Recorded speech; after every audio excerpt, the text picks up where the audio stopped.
If I told you that one of the most powerful governors in America lost everything, his career, his marriage, his legacy, because of an obsession he couldn't control, would you believe me? Because this isn't just a scandal.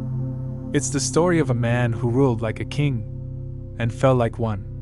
And before we go any further, if you love powerful, jaw-dropping stories about secrets, betrayal, and dramatic downfalls, make sure you subscribe and hit that like button. You don't want to miss what's coming next. Now let's begin. They called him the King of the South, Governor Kingston Hale. Born into wealth, raised in politics, groomed for power from the moment he could walk. His family name carried weight in Washington. His speeches filled arenas. His approval ratings rarely dropped.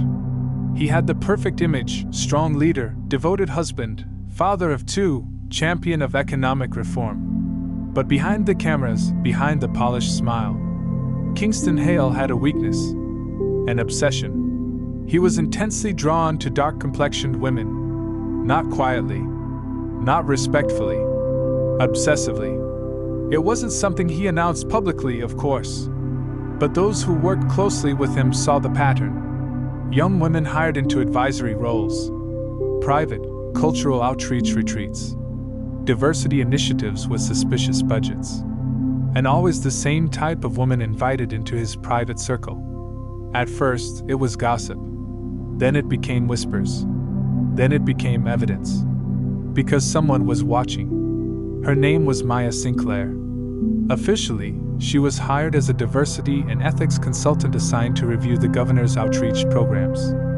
Unofficially, she was a licensed private investigator working with a federal oversight coalition that suspected misuse of state funds. Maya was brilliant, calculated, patient, and she was exactly the type of woman Kingston couldn't resist.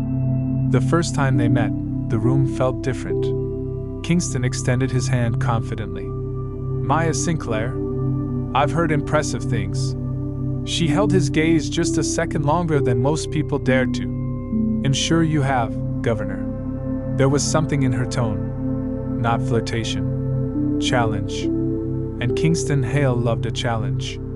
Over the next few weeks, Maya requested access to financial records tied to state-funded cultural grants. She reviewed travel logs, vendor payments, discretionary spending. The deeper she looked, the clearer the pattern became. Millions of taxpayer dollars had been funneled into shell organizations that hosted leadership retreats, luxury resorts, private jets, exclusive guest lists. And several of those guests? Women who later signed non-disclosure agreements. But Kingston was careful. Too careful.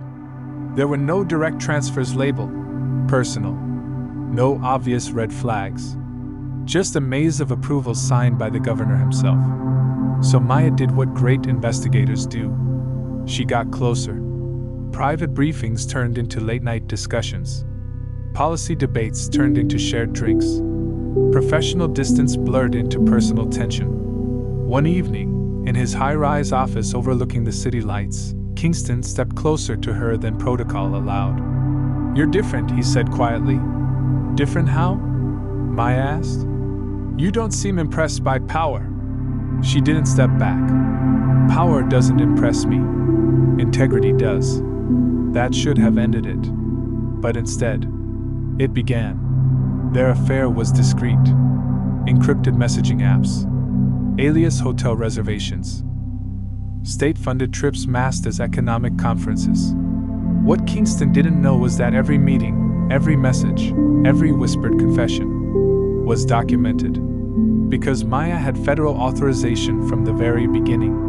She wore a wire during key conversations. She saved every transfer. She recorded admissions that Kingston believed were protected by intimacy. And then, everything exploded. Federal agents served a subpoena at the governor's office. The media caught wind of it within hours.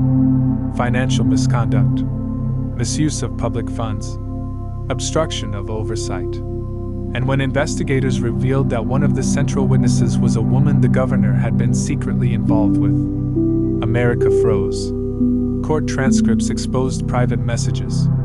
Audio recordings played in a silent courtroom. Kingston Hale's voice, confident, arrogant, careless, echoing through speakers as jurors listened. The man who once commanded crowds now sat at a defense table, sweating under fluorescent lights. And then came the verdict. Guilty. On multiple counts of misuse of public funds and abuse of office. Within days, the state legislature moved to impeach. The vote was swift, overwhelming. Kingston Hale was removed from office. The king had lost his throne. But the final blow didn't come from the courtroom. It came from his wife.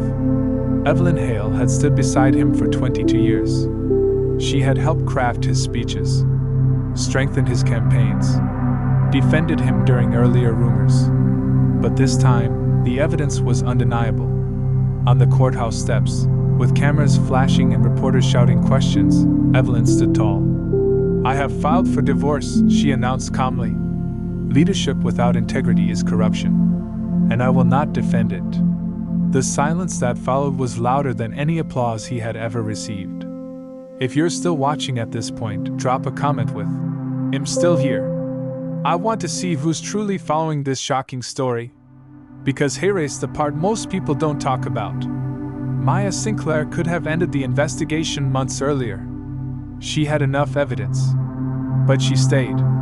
Why? Some believe she needed airtight proof. Others think she wanted Kingston completely vulnerable before the takedown. Years later, in a rare interview, she was asked one question. "Did you ever fall for him?" She paused. "No," she said, "but I understood him. And that may have been what destroyed him." Today, Kingston Hale lives quietly in a private estate outside the capital. No motorcade. No security detail. No cheering crowds. Just headlines that refused to fade. His political dynasty fractured. His marriage ended. His name forever tied to scandal. All because he believed his obsession was private. Because he believed power meant protection. But here's the truth. Power doesn't protect weakness. It exposes it. And sometimes, the very thing you chase becomes the trap that destroys you. If this story shocked you, make sure you like this video, share it with someone who needs to hear it, and subscribe for more gripping stories of power, secrets, and dramatic downfalls. Because the next story? It might be even darker.